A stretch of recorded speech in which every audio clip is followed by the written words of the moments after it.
আজকের এই ভিডিওতে আপনারা জানতে পারবেন পবিত্র কোরআনের এমন একটি সূরার কথা বলবো। এর পাশাপাশি শবে বরাত রাতের দুইটি গুরুত্বপূর্ণ আমলের কথা বলবো।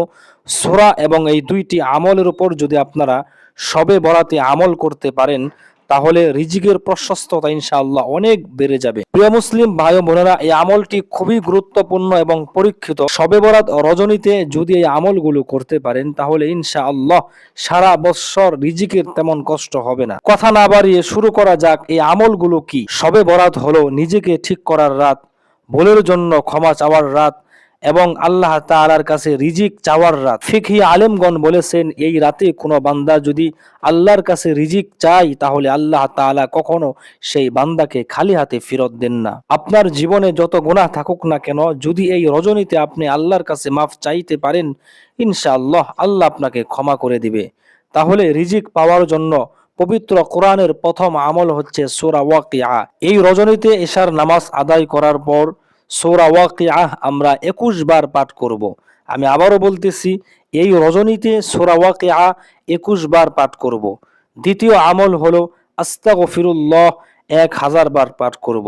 3 নাম্বার আমল হলো এই রাতে আল্লাহুম্মা কফিনি বিহালালিকা আন হারামিকা ওয়া আগনিনি বিফাদলিকা আম্মান সিওয়াক 1000 বার পাঠ করব। চতুর্থ আমল হলো ইয়া রজ্জাকু 1000 বার পাঠ করব। তাহলে আমি আবারও বলতেছি আমলগুলো কি। পবিত্র কোরআন থেকে যে সূরাটি পড়তে হবে সূরা ওয়াকিআ।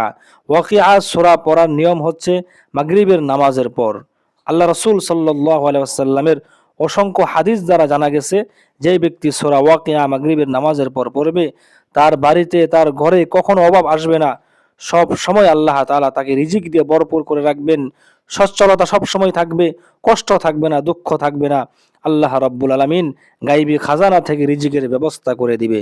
তাহলে আমরা সকলেই জানি 5 ওয়াক্ত নামাজের পর 5টি সূরা আছে, মাগরিবের নামাজের পর সূরা ওয়াকিয়া পড়তে হয়। তবে শবে বরাত রজনীতে এই রাতে আমরা এই সূরাটি 21 বার পাঠ করব ইনশাআল্লাহ। দ্বিতীয় আমল হলো আল্লাহুম্মা কফিনি বিহালালিকা আন হারামিকা ওয়া আগনিনি বিফাদলিকা আম্মান সিওয়াক 1000 বার পড়ব। ইস্তিগফার এর অনেক ফজিলত রয়েছে।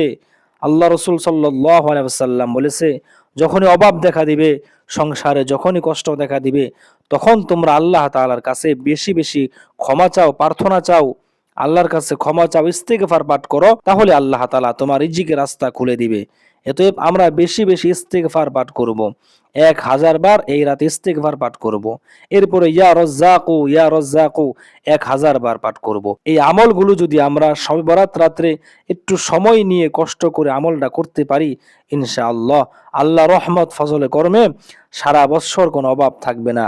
চাকরি চলে যাওয়ার কোনো টেনশন থাকবে না, ব্যবসায় লস হওয়ার কোনো টেনশন থাকবে না, অভাব চলে যাবে। প্রিয় মুসলিম ভাই ও বোনেরা, এই আমলগুলো যদি আমরা আন্তরিকভাবে করতে পারি ইনশাআল্লাহ আল্লাহ তাআলা আমাদের রিজিক দিবেনই। আপনার ইনকাম সোর্স উপার্জন যদি হালাল হয়ে থাকে তাহলে অবশ্যই রিজিক কেউ আটকাতে পারবে না। ভরসা আল্লাহর উপর রাখতে হবে। এই বলে আজকের ভিডিও এখন শেষ করতেছি। যদি এই ভিডিওটি আপনার উপকার হয়ে থাকে তাহলে একটি লাইক দিবেন এবং নতুন দর্শক হয়ে থাকলে চ্যানেলটি সাবস্ক্রাইব করে রাখবেন। আবার দেখা হবে নতুন আরেকটি ভিডিওতে। এই পর্যন্ত ভালো থাকুন। আসসালামু আলাইকুম ওয়া রাহমাতুল্লাহ।